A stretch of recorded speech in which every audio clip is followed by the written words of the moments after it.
Welcome in to the best in paranormal programming. This is Darkness Radio. I'm your host, Tim Dennis.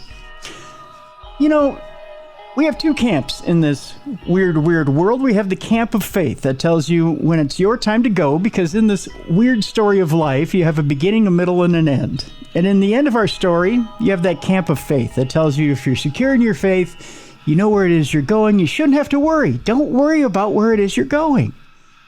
Then you have that camp of skepticism that says, well, you are going to buy the farm, but do you really know where it is you're going? And maybe you should ask more questions. But there is a third camp. There's that third camp that tells you, I know where I'm going because I've been there. I've had that rare near-death experience. Today's guest, Jim Willis, has written a book on the quintessential near-death experience. It's called Near-Death Experiences, Afterlife Journeys and Revelations. Now, most books on near-death experiences are just a compilation, or it's one person's journey with a near-death experience. And while they are fascinating, the actual journeys themselves, and they teach us through the experience, Jim has gone above and beyond. He's delved into the origins of the near-death experience, the experiments with near-death experience. He gives you the scientific side, the skeptical side. He gives you the biblical side, the faith side of near-death experiences. And we even delve into the meaning of life, which is very interesting. So I am excited to get Jim Willis on this program. Let's not delay. Let's bring him in. Jim Willis earned his master's degree in theology from Andover Newton Theological School, and he has been an ordained minister for over 40 years. He's also taught college courses in comparative religion and cross-cultural studies. His background in theology and education led to his writing more than 20 books on history, religion, the apocalypse, cross-cultural spirituality, and the mysteries of the unknown. His books include Visible Ink Press's Censoring God, Ancient Gods, Hidden History, and American Cults. He lives in the woods of South Carolina, where he's joining us now. Let's bring him into Darkness Radio. Hi, Jim. How are you? I'm fine, Tim. Good to be with you. Boy, thanks for that introduction. You make me sound interesting. I appreciate it. You certainly are, sir. You certainly are. And you know what? You've written one heck of an interesting book. I'll give you that. You know, this is a book that goes back 50 years. Yeah. When I was young and right out of school, and I was a ordained pastor of my first church, and like all of us in our 20s, I knew all the answers, mm-hmm. and I look back on those days and I thought, oh, Jim, how can you be so naive? How could that have ever been you? I used to preach about all this, in the early days of Christianity. I was on the very conservative side. I moved quite a ways since then, but that's where I was. And as a result, I used to preach about, angelic beings and sing "Hark the Herald Angels Sing" and all this kind of thing. Sure. And like all of us in our 20s, I knew all the answers, mm-hmm. And I knew all the scientific stuff. And so I guess I was a believer in heaven or afterlife, but I was more like a hoper, I think, than a believer. Okay. It was the kind of thing that I used to say it and believe it in my mind, but it wasn't part of my soul. And at that time, 50 years ago, I was invited to a hospital room where a member of my church, an old woman in the book, I call her Hannah, mm-hmm. Oh, wonderful, dear old lady. She was just so sharp. And I was told by the nurses when I went in to see her that this is probably the last time you'll see her. She's, mm-hmm. Probably the last stop. She's not going to come out of the hospital, obviously. Yeah.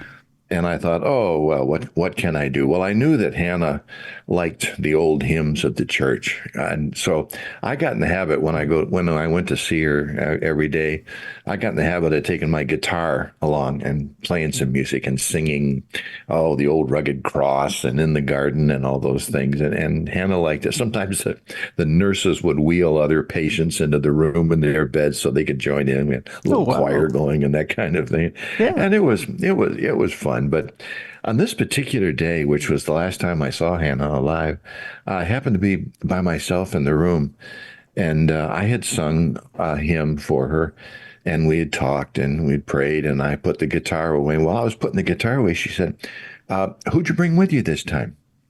And I said, "What?" She said, "Yeah, they always come. I think the music attracts them." Well, I never stopped to think, music is vibration, right? Right. And vibration is energy. And what was going on? And then she looked right through me. She looked so wise. She says, "Oh, I know they're staying outside. Sometimes they wait until you leave before they come in through the portal." And I said, "Portal?" I mean, this is 50 years ago, but portal? And so I looked around, and I knew I looked toward the door to her room, and I didn't see anybody out there. And she said, "Yeah, they're waiting outside now." And I said, "Well, what happened?" "Well, sometimes when you leave, they come in, and it's always so comforting to have them here." And she was an old lady, and I didn't want to make her feel bad, but I thought she was crazy. I mean, I had all the brain was shutting down, the blood wasn't throwing, and the neurons weren't firing, all that kind of stuff.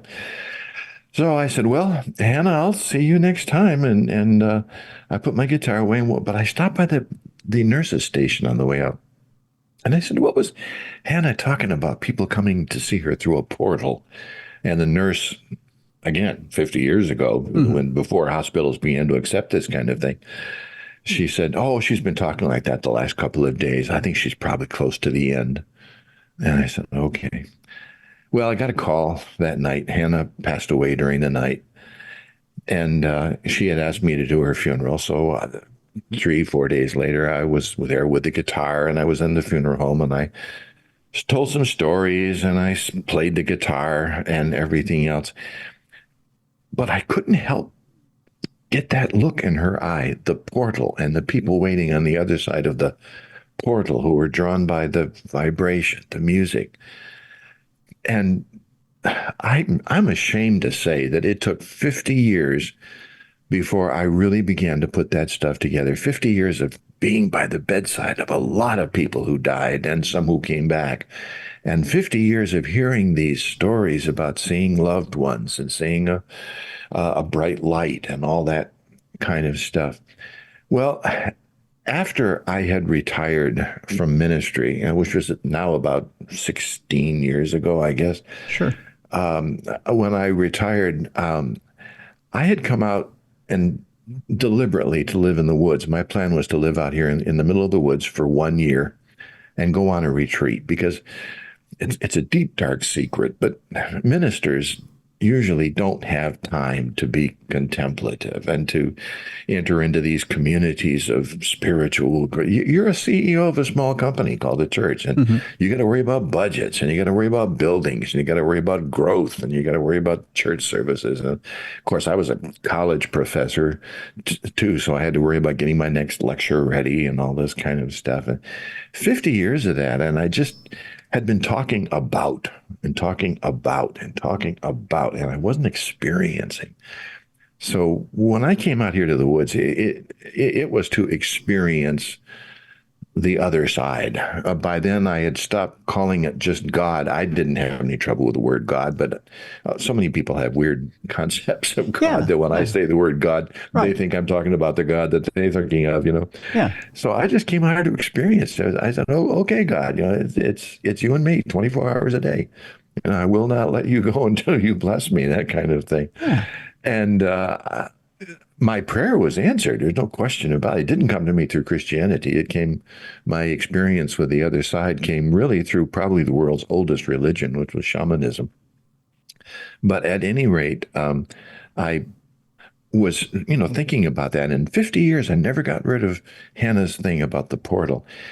Well, some of my old parishioners came to visit me just a couple of years ago. And the man whose name was Bob told me that his mother had just passed away, and they were there for her. And they were there for her passing. And his mother was another good friend. She reminded me of Hannah a lot. Loved the old hymns, and I used to sing in the garden with her and all this kind of thing. And I said, well, what was it like when she passed? And he said, it was really strange. She asked who I had brought with me. Whoa, my this is I've sung this song before, maybe in a different key, but I know this song. Who did you bring with you? She said. And he said, no, Mom, I'm here alone. Oh, they come through the portal sometimes. And she used that word portal again. And I heard it and something just went off. And two incidents that happened 50 years apart were cemented in my mind. These two women had seen something and they described it as a portal. And they saw people on the other side who were brought through a vibrational influence and through music, and in this case. And they had seen something, and I began to just absolutely kick myself for the opportunities I had missed over the last 50 years to really question these folks. I was their pastor. I was going to help them. I think they could have helped me a lot more if I had let them. And of course, by this time, I had also experienced out-of-body experiences myself, which I think are very much connected with near-death experiences. Mm-hmm. And so I had been over to the other side.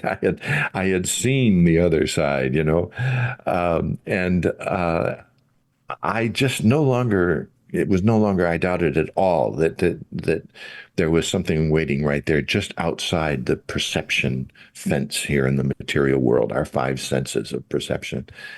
And so when a friend of mine, whose name was Joe, had a near-death experience, that was the one that kicked it off. I said, I've got to write this book. And I wrote to Visible Ink, and they said, yeah, by all means, go ahead and do it.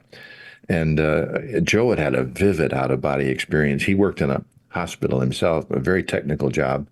I asked him once what he did, and he said, all the joints they're putting in, shoulders and hips and knees, and they're all made out of plastic and stuff. And I said, yeah. And he says, well, my job is make sure there are no parts left over.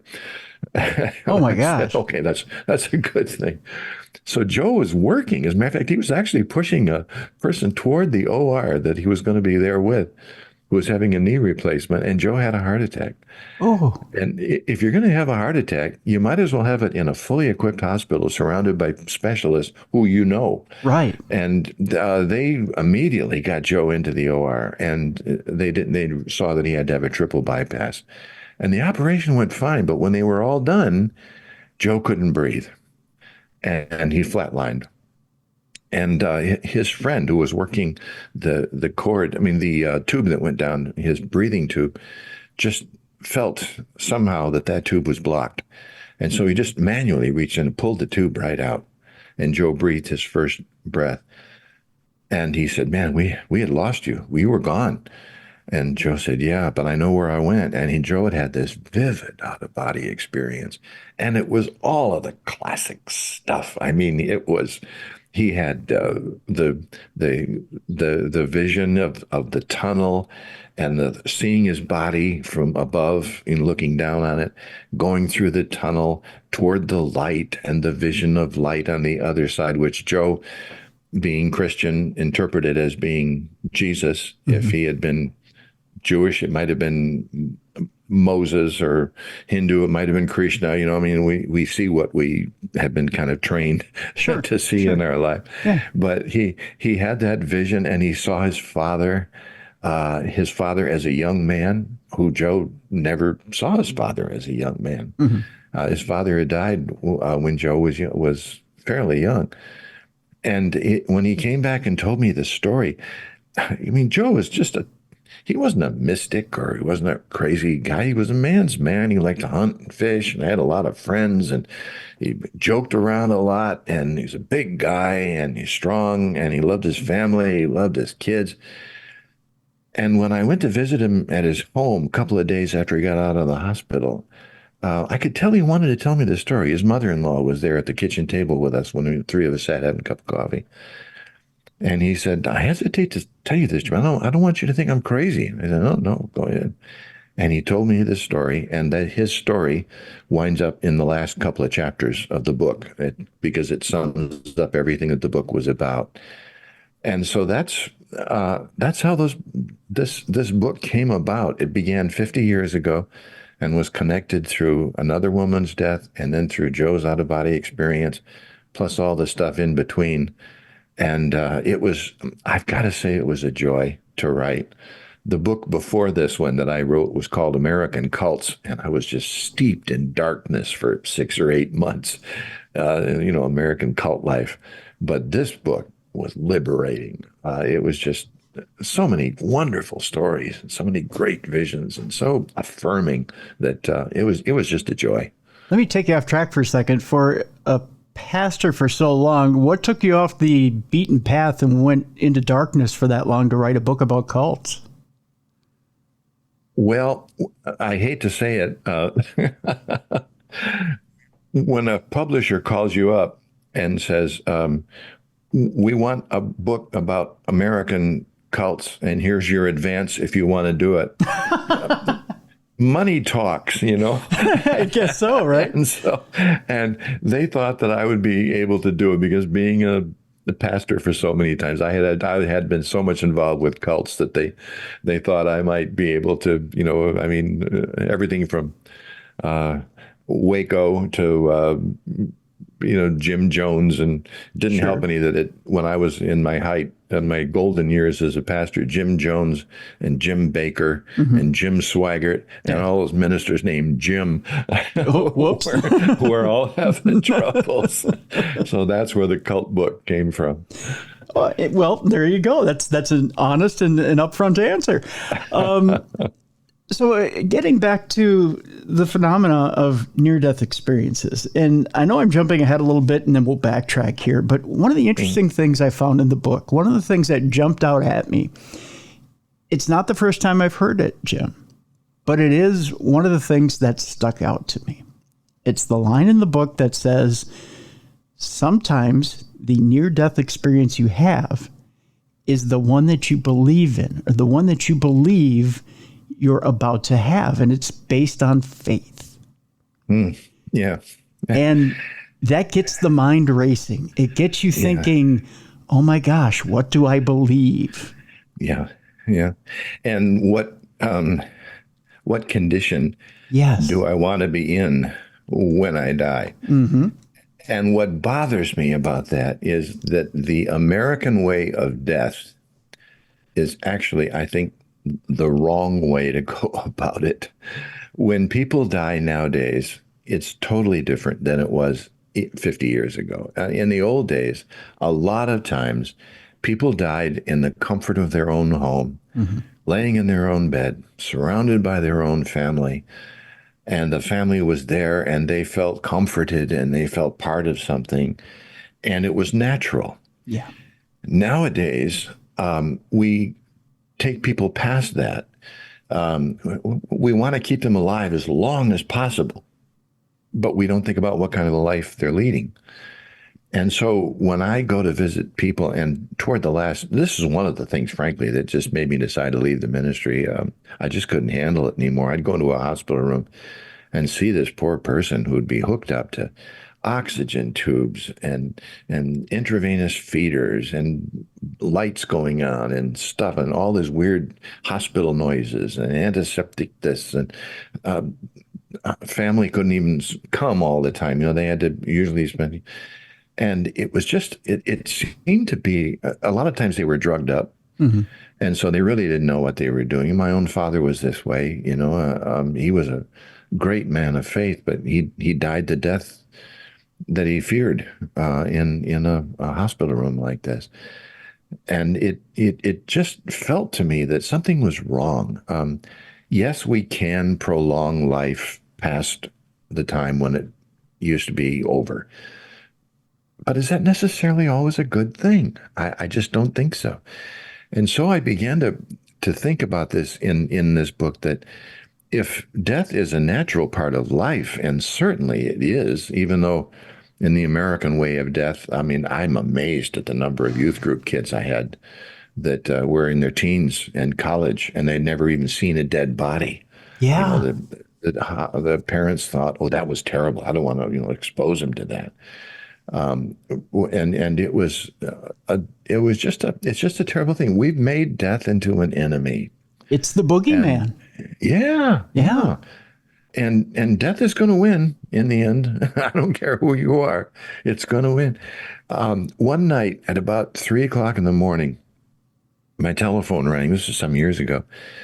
My telephone rang, and it was a nurse from our local hospital, and she said, "Jim, can you get down to the hospital? I know it's 3 o'clock in the morning, but," and she told me who was in the hospital, and she said, "He might not make it through the night, and he's been asking for you." And I said, "Oh, of course." I got out of bed, put on my clothes, and got in my car and went right to the hospital. And I walked in, and there was my friend Bradley. Brad was a deacon in the church. He was a pillar of the community. He had 2 doctorates. He had started a university that's still going to this day. A very, very sharp man. Wow. Everybody liked him. He was just, if anybody had lived a successful life, it was Brad. If you wanted to look up the definition of successful life in the dictionary, there's Brad's picture coming back at you. He had made a small fortune that he had given away to the community and stuff like this. He had founded all these things. Just a great guy. And I walked in, and he and I were friendly enough. By this time, we knew each other that I didn't need to pull any punches.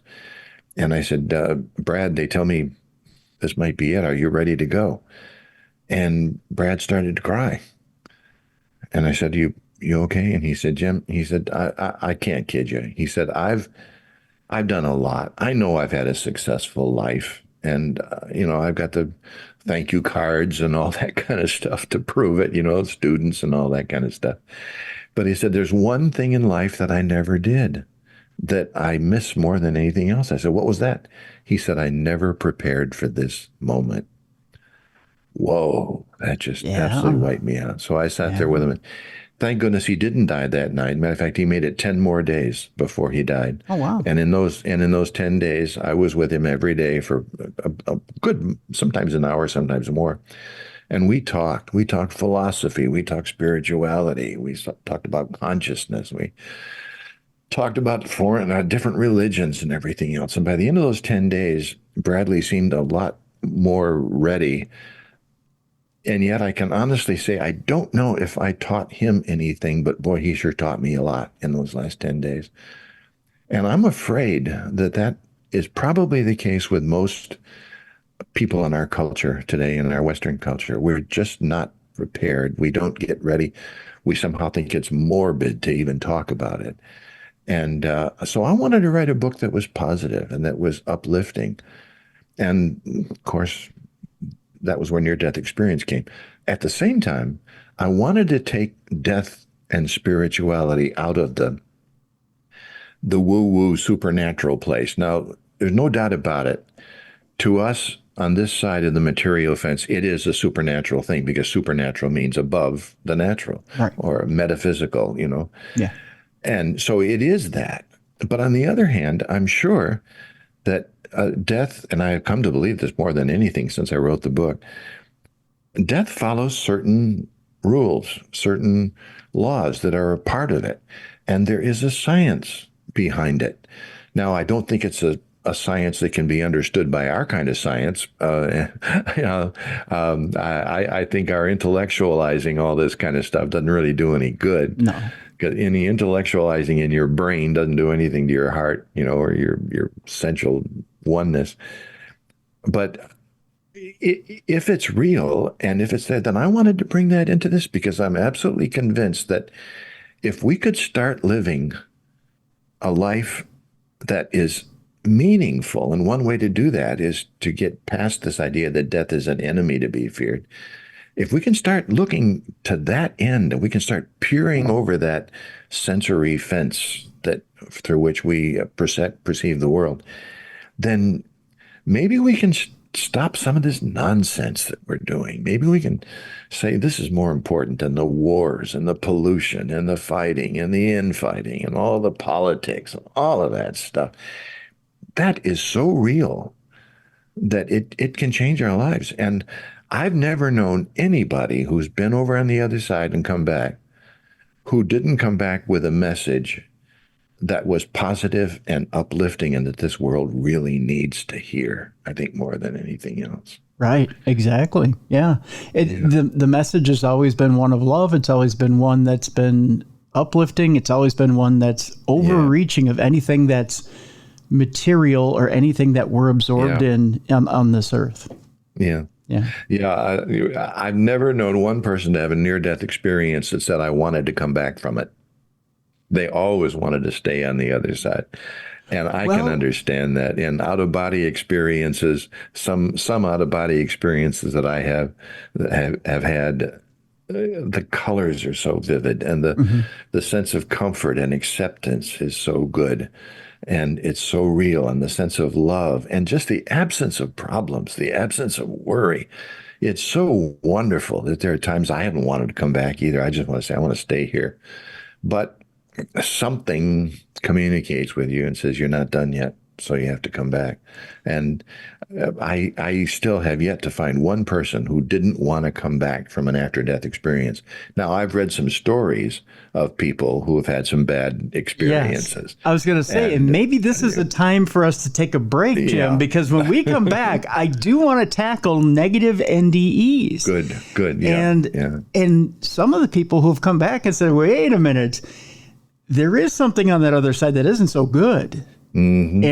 And I do want to talk about that when we come back. The name of the book is Near-Death Experiences, Afterlife Journeys and Revelations. And folks, if you're at one of those points in life where whether you're rock solid in your faith and you know where you're going, or you're skeptical and you don't know exactly where you're going, or you're cynical and maybe you're an atheist and you say, I think I'm worm food at the end, I think maybe you should pick up this book. And either way, read this book, because it attacks things from all sides.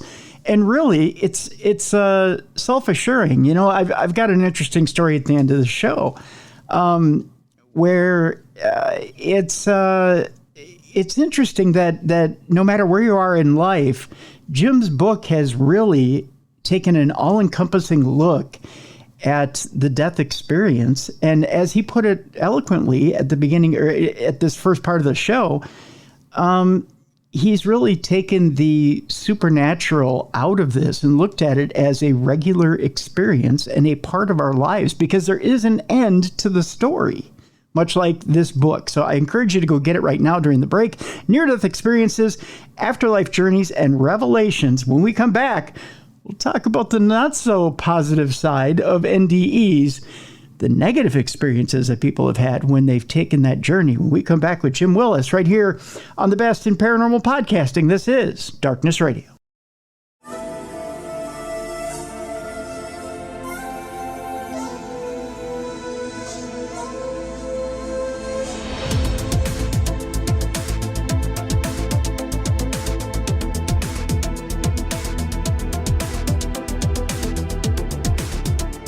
Welcome back to the Best in Paranormal Programming. This is Darkness Radio. I'm your host, Tim Dennis. Our guest is Jim Willis. The new book is Near-Death Experiences, Afterlife Journeys, and Revelations. Before the break, Jim, we were talking about near-death experiences, of course, and we were talking about some of the wonderful ones that people have had, some of the beginnings to their journey to the other side, some of the things they have seen. One of the interesting things in the book is that there have been some people when they go to take that journey that, you know, they think that maybe they haven't led such a good life. And when they've taken those few steps into the great beyond, there's some not so great things that are waiting there for them. It's not the majority of the near-death experience, in general, but it does happen, doesn't it? Mm-hmm. Yeah, it does. And I struggled with this. I'm really glad you brought it up, Tim, because I struggled with this. Should there be any fear and all this kind of thing? One part of the near-death experience that everybody reports on is what is often called a life review.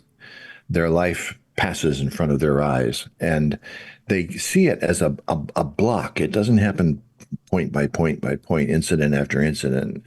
They see it as a block, and they come to understand how it all comes together.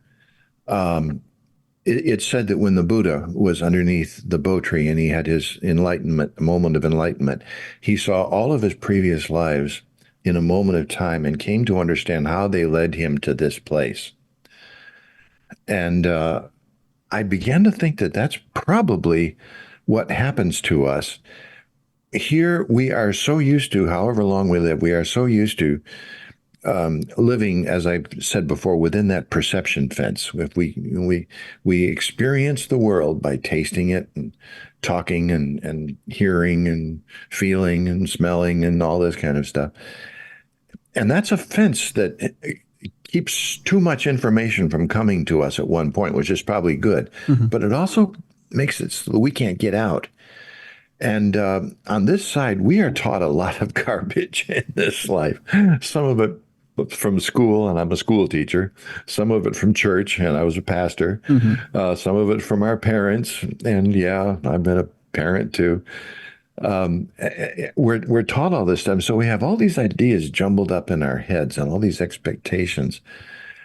And I think that it is possible. I've come to the conclusion in my own self, at least, that I think it's possible that some of these people who have had bad experiences and come back from them experience that for a reason. Because I've read the stories of some people who have had these bad experiences, and they said, I realized right away my life's got to change. Well, that's a pretty good thing to know, right. To get you. I wish it had happened to Adolf Hitler, maybe right. It did. I don't know. Right. Who knows? Who can say? Yeah. But I do know that we come over, we seem to come into this life, the energy sense of who we are comes into this life. And as we pass through the Higgs field, we take on mass. And that's the physical world that surrounds us.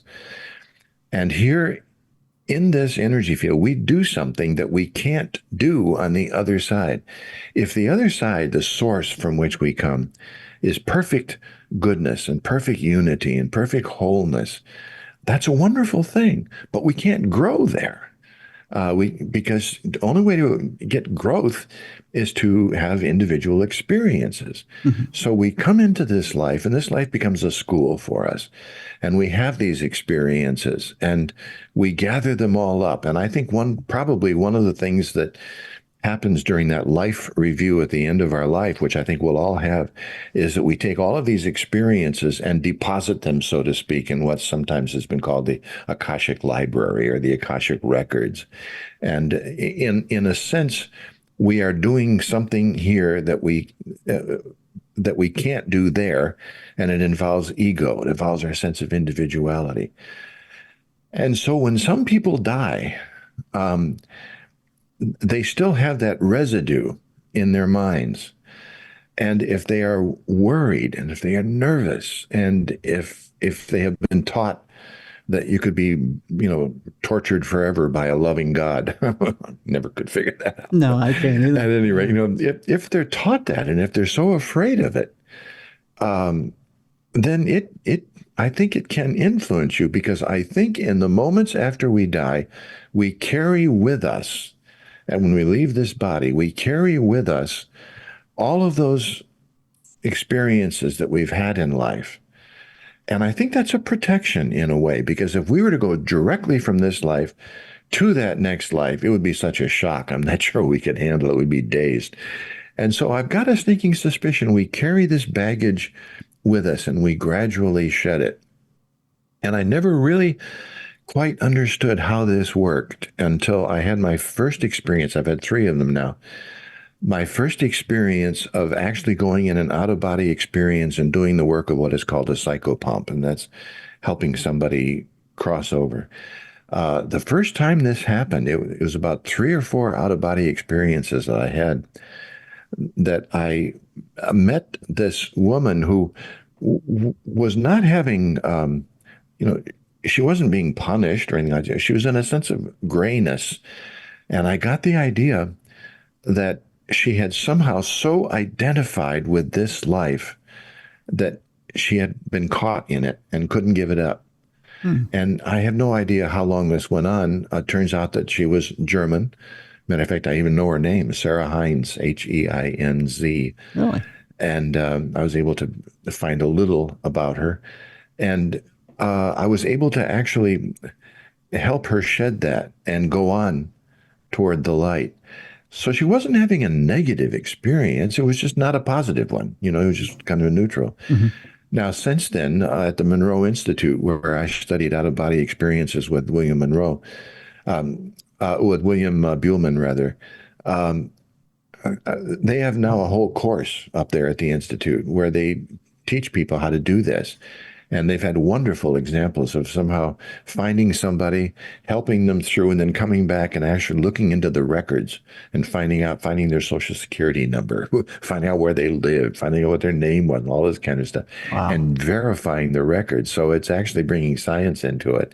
It isn't just a intuitive, la-la kind of thing. I mean, they actually find the living records of the people who they helped. So I think when people have these bad experiences, it serves as a wake-up call. And what that means, it was really a good experience. Yeah. So the fact that you had a bad experience, or you've heard of somebody who had a bad experience who came back, it probably is a good thing, because it makes us say, I don't want to be that way. I want to focus on the positive, and I want to live my life that way. And sometimes it takes that kind of a jolt, to really get us to come back. Kind of to add to your point, I kind of look at a bad NDE kind of like we're all in school here, right, on this earth. We're all having an experience like school. To be human is to be imperfect. You have to be imperfect. If the soul and heaven and God are perfect, right, we have to be imperfect in order to learn, right? Okay, so we're all in school. We're all imperfect. We're all learning our lesson. When we go home to heaven, we're taking our time off away from school.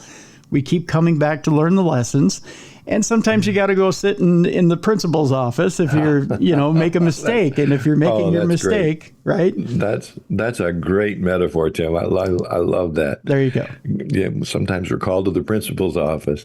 There you go. But that gives me a lot of comfort. People say, well, now that you're not practicing Christianity anymore, I hadn't set foot in church for 16 years.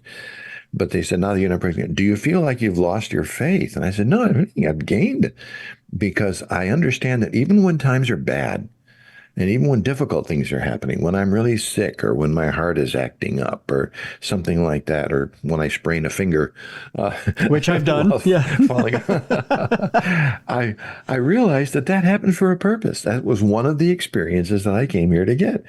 And so rather than just trying to say, oh, life is only good when you get rid of the bad and you can just keep the good around you, get your insurance policies going and all that kind of stuff, rather than say that, I say, no, life consists of it all. And even the bad experiences can be turned into a positive if we understood that we volunteered for it. Yeah. I used to be I used to run marathons, and I used to run triathlons. And there were times halfway through the race, I'd find myself just saying, why am I doing this? And I volunteered for it, But at the end, I was always so glad that I kept going. And that's what kind of like, life is a marathon, and there's hills. And sometimes we just have to accept that. And that, to me, gives me a great deal of confidence, gives me a great deal of faith. Those times of adversity do give you faith. And you just have to decide what it is you're putting your faith into. Is that fair? Yeah. I think one of the most comforting words in the English language is the word through.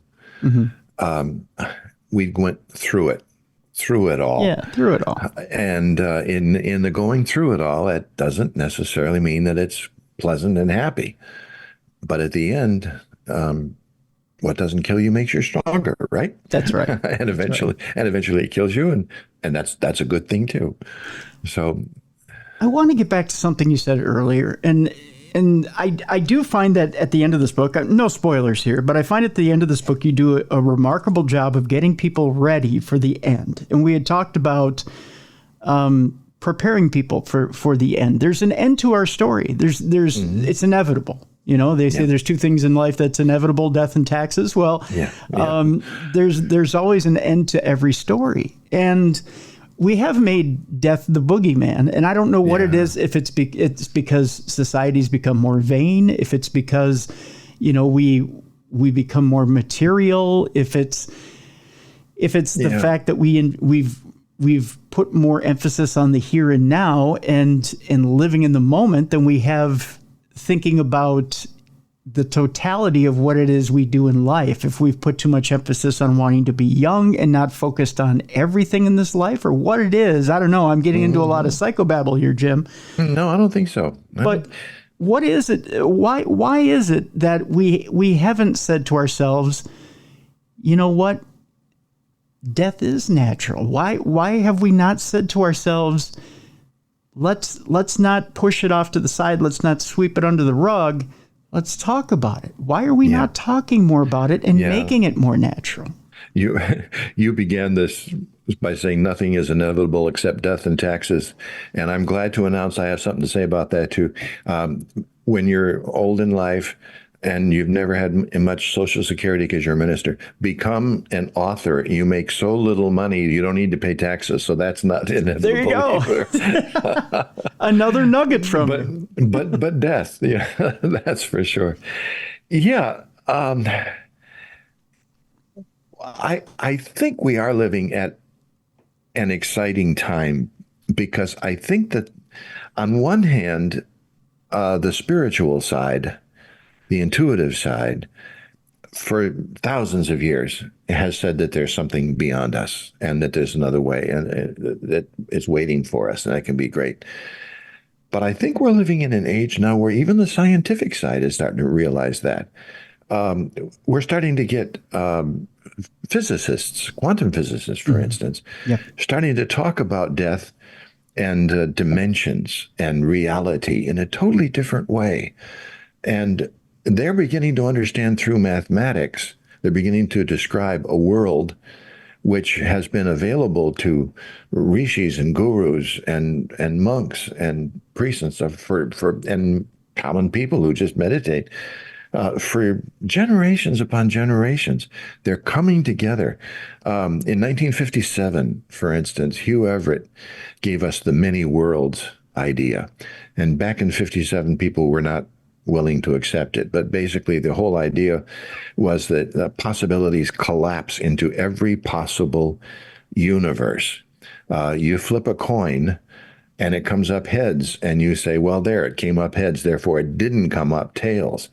But what Hugh Everett said back in 1957 was, no, you flip a coin, and all of a sudden the universe splits. In one world, it is heads, and that's the only one you've experienced, so you say, oh, came up heads. There is another you, a doppelganger in a universe, in a dimension right next, who said it, oh, it came up tails, and that's the only one that he's experienced, so that's it. Well, Hugh Everett was blacklisted for this. He was knocked out of physics. He couldn't get a job. Eventually, he had to go and work for the government. But he was brilliant. And now his ideas of the many worlds theories are starting to filter down, and people are starting to say, oh, he was right. Time and space. Einstein gives us the idea of the connection of the two. And we understand that given an infinite space, but a finite number of molecules or particles within that space, things are going to be repeated. So anything that can happen eventually in time and space, it will happen. It will coalesce in a different way. Richard Feynman had the sum over paths theory that a lot of people had trouble following, but basically it said that pretend you're a particle making its way through the woods, and a particle can only follow one path at a time. But a particle is also a wave, and it spreads out. So therefore, particles will overlap other paths, and it'll all kind of blend together. And they're all talking about these different dimensions. I think what they're all talking about, all these brilliant physicists, through their mathematics, what they're saying is that we live within that sensory fence, and it is possible to kind of peek over and see on the other side. What we see is all real, but I use that word real with a small lowercase r. Yeah. It is not reality. What we call real, there are other dimensions that call real, and other dimensions that call real, and other dimensions. And all of those reals with a small r coalesce into one reality. And it's possible for us, even in this body, through different techniques, and one of them is a near-death experience Hmm. or out-of-body experience, to peek over that fence and see the greater reality. And I think when people come back from a near-death experience, they're talking about the greater reality.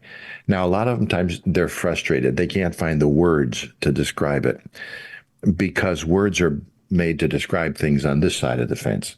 They've looked over the and it doesn't come. They'll even talk about receiving a block of teaching rather than certain truths, that come in.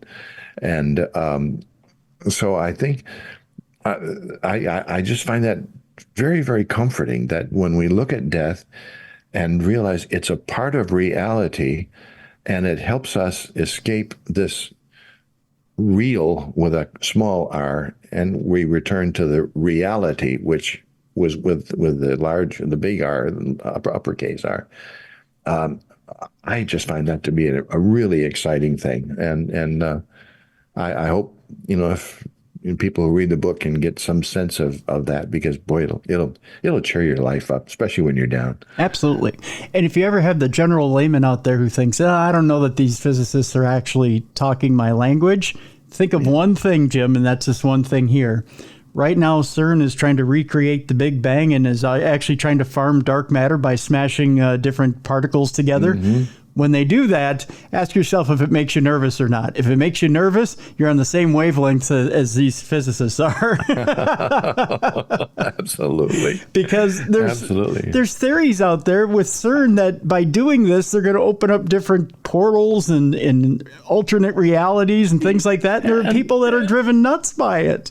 And who knows that the reality we're living in was not created by some CERN scientist in a different reality, That's right. Created this bubble, and here we are. We're all in these little bubbles, and the infinite amount and infinite space, infinite dimensions. To me, that's exciting. Yeah. It certainly takes away our sense of ego. I mean, anything we do, how can it possibly be so important? That it could be more important than this.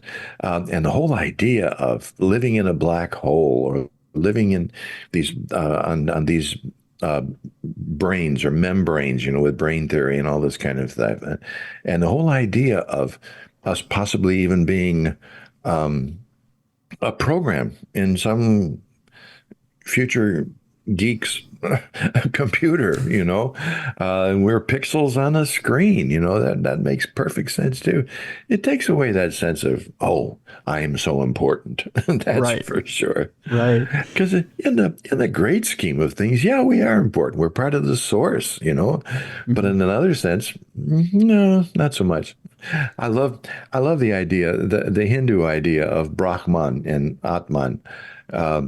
Brahman is the God, or whatever you want to say, the essence that cannot be explained. Mm-hmm. If you've tried to explain Brahman, if you try to put him in, fence him in with words, you've missed it. And you can't possibly find words. The tongue cannot touch it. And yet they also have the concept of Atman within us, that spirit, that spiritual within us that connects us. As a matter of fact, the Hindu rishis 6,000 years ago made the great thing, thou art that. Brahman and Atman are one. Brahman is the essential that we cannot explain, but that same Brahman is within us, Atman. We are one with that.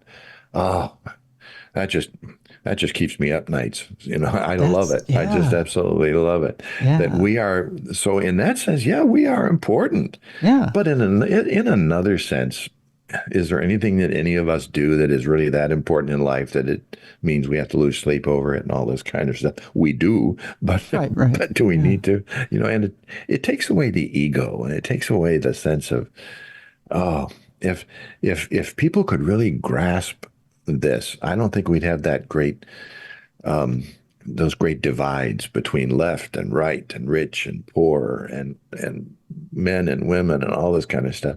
We're all one. We're all entangled. We're all connected. Why don't we start acting like it?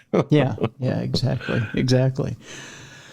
The one thing that I did want to broach with you too on this, you've tackled the religious side, you tackle the scientific side, and you do a wonderful job at that. I mean, you tackle everything from thermodynamics to parallel dimensions in this book.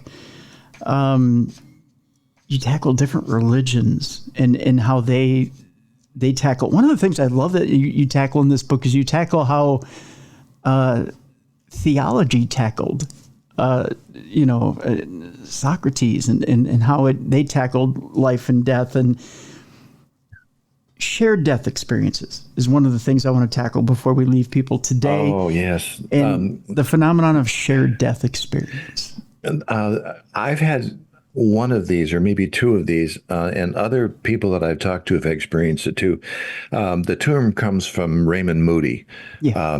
Raymond Moody gave us the original term, near-death experience, back in 1975 in his book, Life After Life.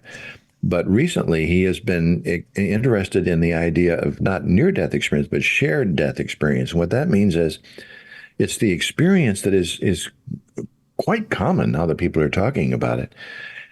You'll be standing around, say, a bedside of someone who's dying, and the person who's dying will catch a glimpse of a relative, or catch a glimpse of a light, or some kind of spiritual being.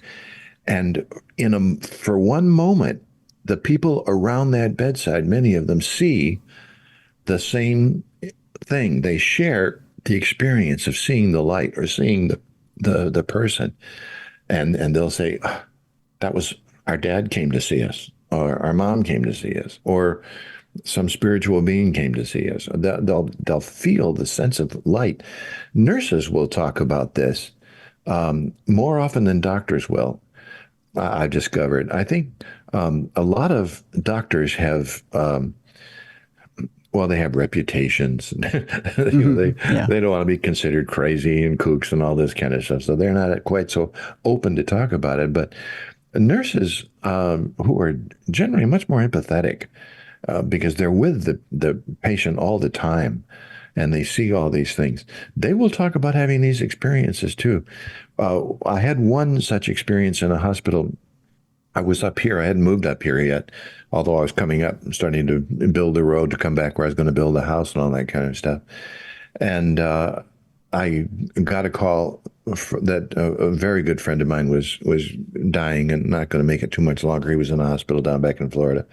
So I immediately packed up all my stuff, got in the car, and drove right back down to Florida. I drove right to the hospital where he was, the Veterans Hospital. And his wife was there, and we were there around the bedside, and I was holding his hand, and he was fully with us. He wasn't being given drugs and all this kind of stuff, but you can tell he was fading quickly. And one of the nurses came in, and she took his other hand, and she said, "Reverend Willis, would you lead us in prayer?" Sure. So he and his wife and the nurse and me, we were all holding hands in a circle. And all of a sudden, my eyes were closed, but I could feel some kind of a presence like somebody just shone a quick light, a flash in front of my closed eyes. And I opened my eyes immediately, and I saw the others. Their eyes were open too. And the nurse, I said, "Well, amen." I said, "Did you feel anything?" And the nurse said, "Yeah, he's gone. This has happened to me before." It was a shared death experience. And it's a holy thing, a sacred thing to share that experience with somebody who is, your friend or a loved one. Yeah. And to be there at the moment when they pass. And I'll never forget it. And we shared his death, a shared death experience. And it was quite something. Wow. So, Jim, as we wrap up today, I guess I would ask you this. If you're someone who maybe is questioning, and I know it's healthy to question. I'm not saying this is not a natural thing to do, but maybe you're in the middle of your life, and this is when it tends to happen when you're maybe around your 20s, 30s, 40s. You're thinking to yourself, is that it?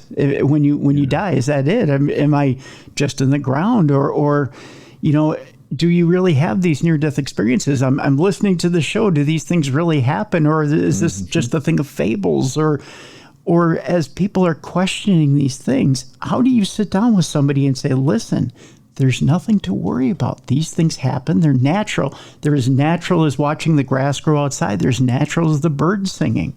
How do you calm somebody's fears, and how do you get them to buy in, so to speak? Yeah. I do it differently now than I did 20 or 30 years ago. I used to try to intellectualize it. 17 good reasons why there's a life after death. It doesn't work. It doesn't work. To someone who is doubting this, doubt is perfectly natural. That's one of the things you came to experience. That's why you developed an ego. That's why you developed individual. That's why you came to this material world. You're going to have doubts in this world, because in this world we react through our brains and everything else. Ignoring that is just not going to help. So what I like to tell people now is offer a prayer. And they say, well, I don't believe in, I'm not sure anything's going to hear it. I said, okay, make the prayer to whom it may concern. And don't worry about it. Your job is not to answer the prayer. Your job is to throw it out there. And one of the great apostles who has been my hero down through the ages was Thomas, the doubter. Mm-hmm. All the disciples had, seen Jesus after the resurrection, according to the story. And Thomas said, I'm not going to believe that. Unless I actually see it, I'm not going to believe it. And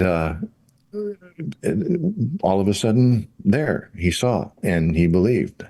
And the other person that I love, when the story about when Jesus was talking about the poor sick man, and Jesus said, to pray, and he said, I believe, help thou mine unbelief.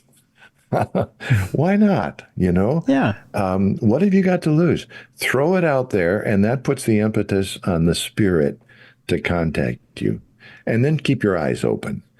I've come to believe there is no such thing as coincidence, that serendipity is very real, and that if you throw this out to the universe, out to a spirit being that you may not even believe in, or you may just maybe 10% believe, but 90% don't.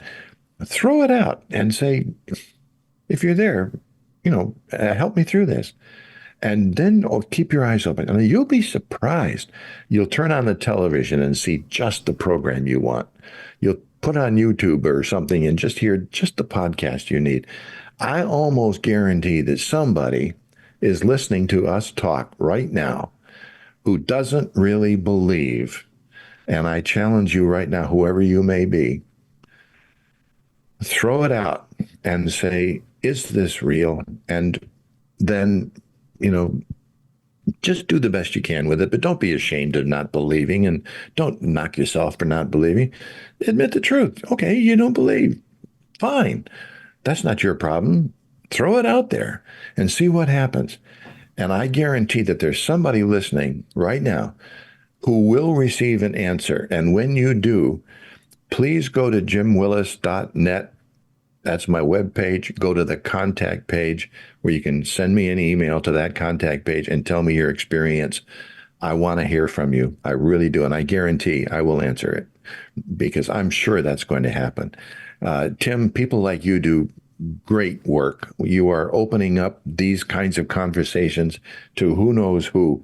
And it doesn't matter about the numbers. I know we all do it. How many people watched, or how many people, all this kind of, we all do that. But the one person who needs it, that's the one you're after. That's right. Yeah. And I guarantee that somebody is listening, Tim, and I want to hear from you when the universe answers your call.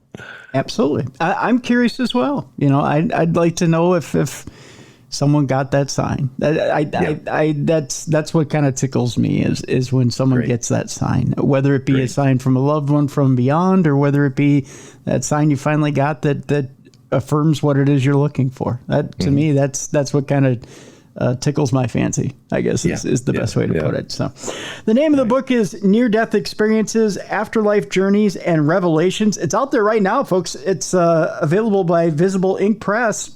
And again, you heard Jim's website, jimwillis.net. We'll have the link in the description of the program as well. We encourage you to check out more on Jim as well. Jim, I want to thank you so much for being with us today. Oh, thank you, Tim. This has been a pleasure. Really enjoyed talking to you.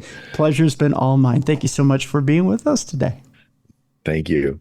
I want to thank Jim Willis for being in with us today. Aaron Deese was originally scheduled to be in the spot today. He was unable to make it today. We'll schedule him in for another day. Near-Death Experiences, Afterlife Journeys, and Revelations is available right now. Folks, I encourage you to go get this book. This book is the most complete book I've ever seen when it comes to the subject of near-death experiences, death in general, and really just taking the subject of death and bringing it out of that supernatural realm and bringing it down to making it a normal part of life. And it's got this wonderful section at the end of the book.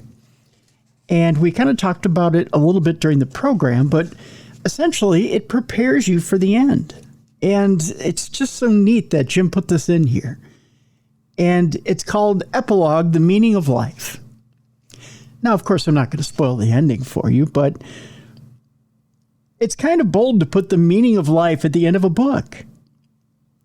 But you have to see it for yourself. Again, pick up the book, Near-Death Experiences, Afterlife Journeys, and Revelations. We have a link to it in the description of this program. I highly encourage you to get it.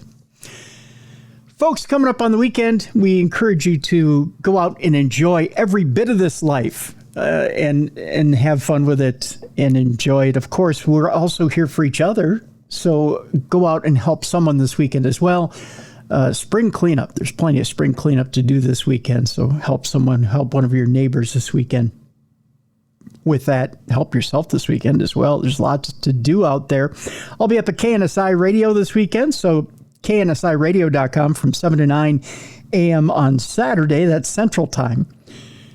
You'll have to adjust for your time zone. I'm not quite sure what it is in your time zone. But I'll be up there doing news, weather, sports, and much, much more. Let's see. What else is going on here?